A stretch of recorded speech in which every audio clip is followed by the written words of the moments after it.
159 है और 7 खिलाड़ी आउट हो गए। लास्ट ओवर है। अब्दुल बासित आए, बॉल की अच्छी शॉट और लगा दिया छक्का। शहजाद ने बॉल गई बाउंड्री के बाहर। 6 रन करेंगे शहजाद।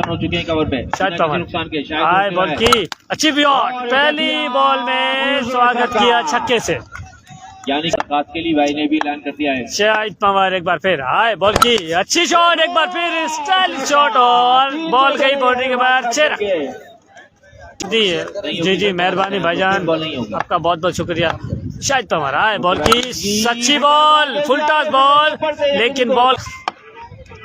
अब्दुल बासित आए, बॉल की स्लोवन बॉल और what a shot. Shahzad, you beauty, this is Shahzad from Mirpur Khas. Shot Shahzad की।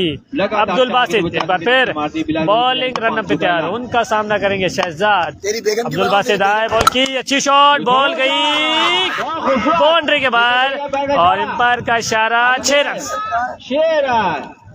ये वालिद की तबीयत हाय भाईजान, वाजिद आए, बॉल की अच्छी शॉट शहजाद की, ओए बॉल गई। 6 रन।